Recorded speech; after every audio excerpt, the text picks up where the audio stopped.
तो hello student, आज की इस वीडियो पर लेकर के आ चुके हैं मासिक परीक्षा माह नवंबर का कक्षा 10वीं का विज्ञान सब्जेक्ट का।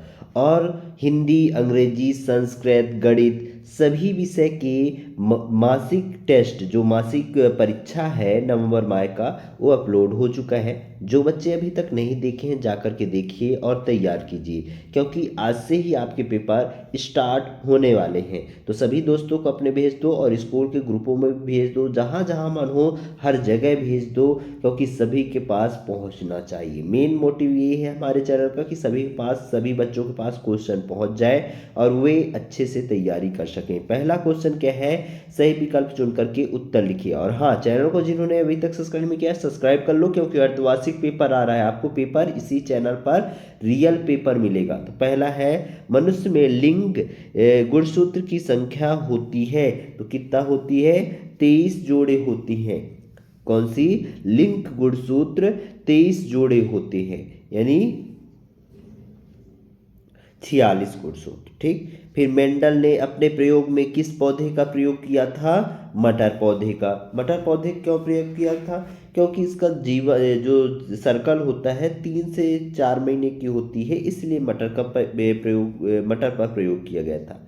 प्रतिरोधक का मात्रक होता है ओम होता है। क्या होता है? ओम होता है। अगला क्या है, यहाँ पास देखो, विद्युत धारा मापने का संयंत्र क्या होता है? अमीटर होता है। क्या? अमीटर। फिर नर संतान के लिए उत्तरदायी गुणसूत्र है, तो नर संतान के लिए उत्तरदायी गुणसूत्र है बाई। क्या होता है? बाई। एक्स बाई दो चीज होते हैं, गुणसूत्र होते हैं, एक्स होता है और बाई होता है, लेकिन बाई के कारण ही सारी चीजें होती हैं। ठीक। फिर यहाँ पास किस तार का प्रतिरोध उसकी लंबाई के, मतलब किसी तार का प्रतिरोध उसकी लंबाई के समानुपाती होता है। क्या होता है? समानुपाती होता है। ठीक। फिर अगला क्या है, एक इलेक्ट्रॉन पर खाली स्थान कूलम आवेश होते हैं, तो इसका क्या आंसर होगा? इसका होगा 1.6 × 10⁻19 सी। ठीक, सी। इस तरीके से आप लिख लीजिएगा। अगला क्वेश्चन क्या है, एक शब्द में या एक वाक्य में उत्तर लिखिए। तो पहला है, जीन कोशिकाओं के किस भाग में पाए जाते हैं? तो नाभिक केंद्र में। कहाँ पाए जाते हैं? नाभिक केंद्र में पाए जाते हैं। ठीक।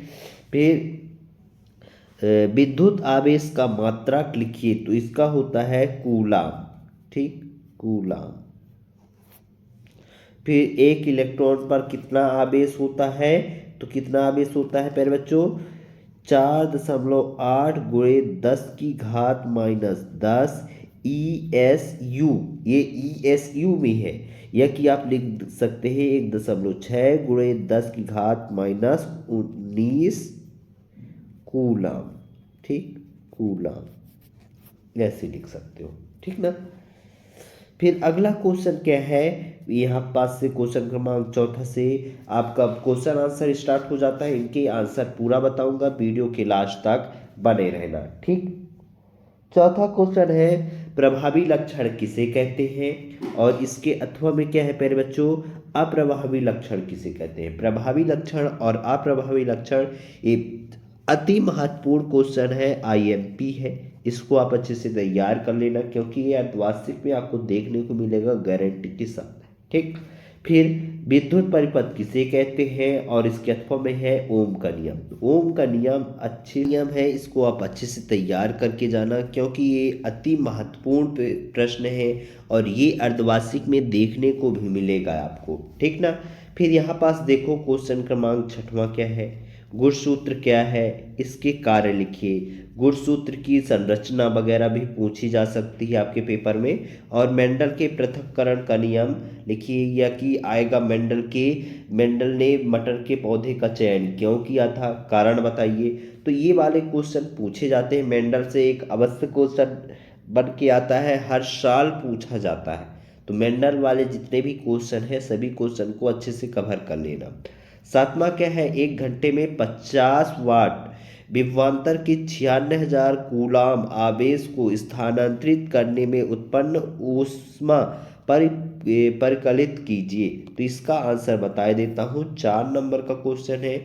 इसके अथवा में भी है, इसका भी बता रहा हूँ, चलिए देख लेते हैं। ठीक, यहाँ पास आप देख सकते हो प्यारे बच्चों, यहाँ पास क्वेश्चन क्रमांक चौथे का पूरा आंसर प्रभावी लक्षण किसे कहते हैं।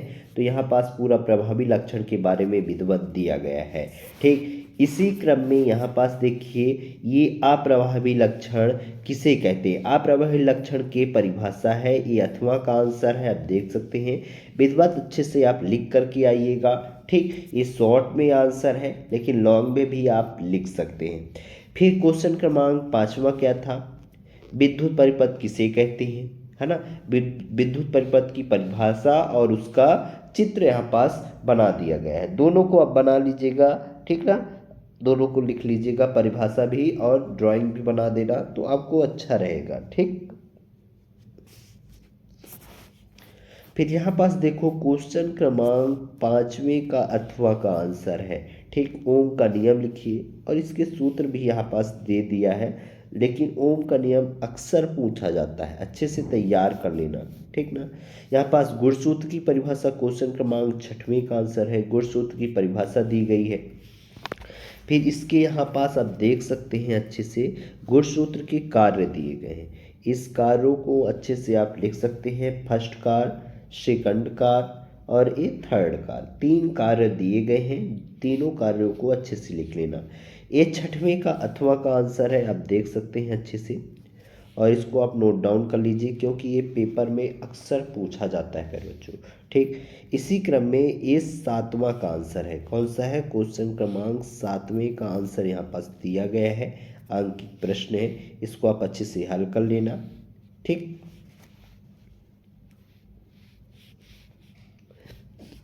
इस तरीके से हमने सभी क्वेश्चन को कवर कर लिया है। ठीक ना, और 7वें कथवा का जो क्वेश्चन है, चाहे आप दोनों में से कोई एक कर लो, ये वाला मेरे को मिल गया था तो मैंने बता दिया, उसको भी आप ढूंढ लेना बुक वगैरह में, तो उसका भी आंसर मिल जाएगा। और एक बात और, इस वीडियो को जितना हो सके अपने दोस्तों को शेयर कर दो, और चैनल को अभी तक नहीं सब्सक्राइब की हो सब्सक्राइब कर लो, क्योंकि हमारे चैनल पर अर्धवार्षिक पेपर, रियल पेपर डाले जाएंगे। 100% बच्चों लिख के रख लो, रियल पेपर आपको मिलने वाला है इस बार। ठीक ना, तो आप चैनल को सब्सक्राइब कर सकते हैं, नहीं भटकते रहना, आपकी इच्छा। और इस वीडियो को जितना हो सके आप शेयर करो।